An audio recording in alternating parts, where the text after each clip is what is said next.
প্রিয় ভাই বোনেরা, একইভাবে আপনারা দেখেছেন আমরা কৃষক ভাইদের পাশে দাঁড়িয়েছি।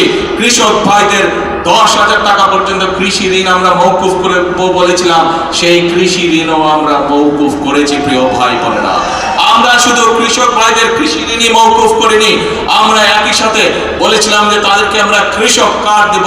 সেই কৃষক কার্ড দেওয়ার কাজও আমরা প্রিয় ভাই বোনেরা শুরু করেছি।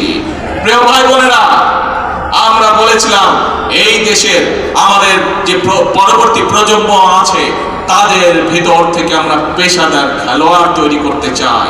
আজ কৃষক পরিবারের সদস্য হোক, শ্রমিক পরিবারের সদস্য হোক, শিক্ষক পরিবারের সদস্য হোক, এইরকম হাজারো পরিবারের সদস্যদের সন্তানরা আছে যারা খেলাধুলায় ভালো।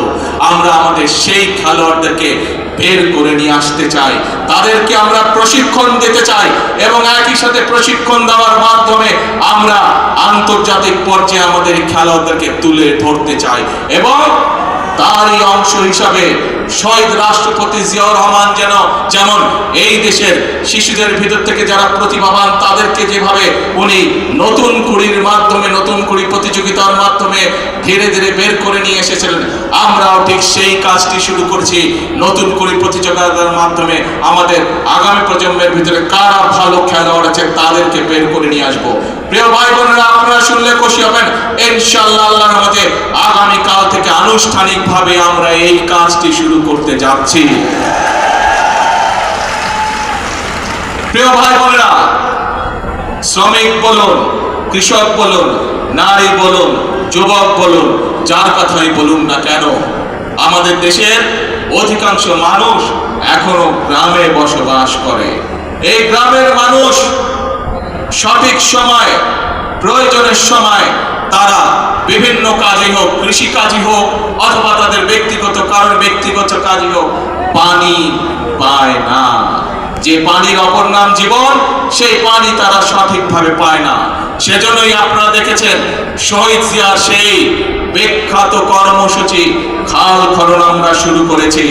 যেই খাল খননের মাধ্যমে কৃষক ভাইদেরকে যেমন পানির সুবিধা, সেচ সুবিধা পৌঁছে দিব আমরা, ঠিক একইভাবে গ্রামের মানুষ যাতে সহজেই পানির চাহিদা পূরণ করতে পারে সেটি অন্যতম কারণ এই খাল খননের জন্য। খাল খনন এর মাধ্যমে কৃষক ভাইরা যেমন সুবিধা পাবে, একইভাবে গ্রামের খেটে খাওয়া সাধারণ মানুষ সেইভাবে একইভাবে সুবিধা পাবে।